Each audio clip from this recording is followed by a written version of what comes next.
les gens arrivent ici, c'est sûr qu'ils vivent déjà le deuil d'avoir perdu leur emploi. Donc, nous, on fait des rencontres d'accueil. Ensuite, ce qu'on va faire, c'est on les inscrit à soit des ateliers ou soit à des rencontres individuelles. On a plusieurs services à Midi 40. On a des services pour cadres et professionnels. On a des services également pour... en fait, on a des personnes qui sont de journaliers, ouvriers, à avocats, directeurs de production. On a de tout entre les deux. Et on adapte nos services vraiment aux besoins des gens. Alors, on va faire un bilan, on va revoir leur CV et tout est fait ici en fonction de l'âge qu'on a. Parce que vous savez, chercher un emploi à 30 ans, chercher un emploi à 50 ans, c'est pas du tout la même chose. À 50 ans, on doit avoir un CV stratégique qui va nous permettre d'obtenir des entrevues et finalement, on prépare les gens pour qu'ils puissent bien se présenter en entrevue et à ce moment-là, ils obtiennent l'emploi. Le succès des activités de Midi 40 provient d'abord de la clientèle. On a le privilège de travailler avec des gens de 45 ans et plus, des gens expérimentés, extraordinairement qualifiés, extrêmement compétents. Quand on est en emploi, notre âge n'a pas d'importance. Qu'on ait 50, 55 ans, 60 ans, on n'y pense à peu près jamais. Lorsqu'on perd notre emploi, la première chose qui nous saute aux yeux, c'est vraiment notre âge. Parce qu'on se dit, comment vais-je faire pour retrouver un emploi à l'âge que j'ai? On a, et tous nos manques, toutes nos compétences qu'on n'a pas été chercher en cours de route, c'est là qu'elles deviennent évidentes. Dans le choc de la perte d'emploi, ces gens-là ont perdu confiance. Ils ne savent pas qu'ils sont aussi bons que ça, nous autres, on le sait. Fait que notre job, c'est d'essayer de lui donner, le refléter, toute la compétence qu'ils ont accumulée au cours des 45, 50, 55. Plus que le chiffre est haut, plus que la compétence est large.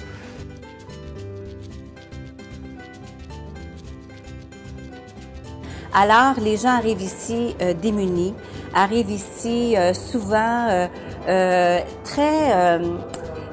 ils arrivent dans un état où ils ont besoin de faire le deuil de leur dernier emploi, où ils ont besoin de faire le deuil de ce qu'ils perdent, parce qu'en perdant un emploi, on perd aussi des collègues de travail, on perd, on a toute notre hypothèque où on doit repenser comment on va réussir à payer nos comptes.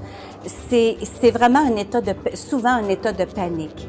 Le fait qu'ils arrivent ici avec des 45 ans et plus, parce que souvent les gens disent, moi c'est là que je veux aller parce qu'ils s'identifient à cause de leur âge. Oui, c'est vrai qu'il y a un deuil à faire, mais après il y a des opportunités qui s'ouvrent à nous. Et je reviens encore à dire, comment vais-je faire pour mes 20, mais peut-être mes 15 prochaines années à travailler et avoir du bonheur au travail. C'est vraiment le temps de faire le point sur sa vie professionnelle et revoir comment on veut vivre notre vie professionnelle pour les années qui nous restent à travailler. Et on doit dire qu'il nous reste encore plusieurs années à travailler. La retraite maintenant est à 67 ans et je crois qu'on est en forme, on est en santé plus longtemps. On va devoir travailler beaucoup plus longtemps. Puis pourquoi pas prendre ce temps au moment de la perte d'emploi pour rechoisir un emploi qui va nous convenir pour le restant de notre vie professionnelle.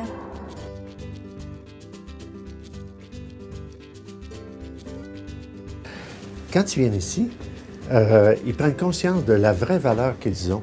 Et là, ça ne va pas demander de la charité à un employeur. Ils s'en vont offrir des services en sachant qu'ils offrent quelque chose de qualité, qui compétitionne tous ceux qui sont un petit peu moins âgés sur plusieurs plans.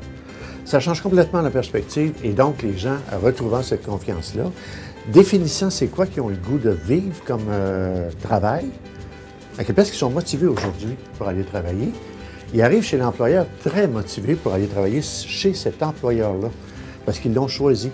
C'est plus le client qui choisit l'employeur. Et quand l'employeur sent ça, même peu importe les préjugés qu'il avait dans la tête, cette personne-là, assise devant elle, il fait occulter les préjugés, elle regarde la valeur, la compétence, puis c'est pour ça que 83 % de nos clients qui viennent ici se retrouvent un emploi de qualité, pas un emploi cheap labor. Ils poursuivent leur carrière.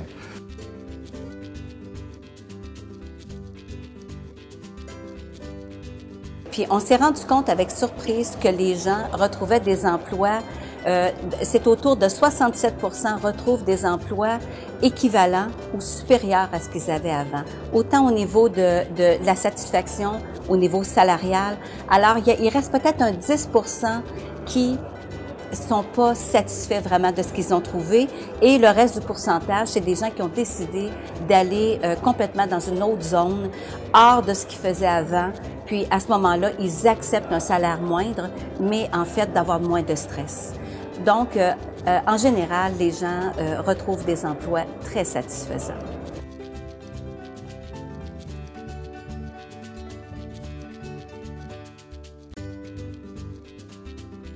On a développé une autre approche pour les employeurs avec un autre langage qui nous permet d'être crédibles auprès des employeurs. C'est notre but, c'est de pouvoir qu'à chaque fois qu'on rentre en contact avec un employeur, c'est qu'il rentre en contact avec un consultant qui est crédible, qui comprend lui. En fait, nous autres, on est des intervenants sociaux professionnels. On est donc en mesure de très bien comprendre l'individu qui est assis devant nous autres. Et si c'est un employeur, il faut être capable d'être empathique, de bien comprendre ses vrais tracas d'employeur, au-delà de son langage. Puis quand on a bien compris ça, quand on lui parle, puis on se propose pour solutionner un tracas réel qu'il a et qu'on est équipé pour le faire, bien, ça nous fait un client. Et d'abord, on se cible sur son besoin. C'est pas nécessairement une personne de 45 ans et plus qui a besoin de cet employeur-là qui est assis devant nous autres. C'est quoi son besoin? Ça va être, on va tenter d'y répondre. Si par chance, on est capable de percevoir chez cet employeur-là que la meilleure réponse, c'est un 45 ans et plus, bien, on fait une pierre deux coups. C'est magnifique pour nous autres.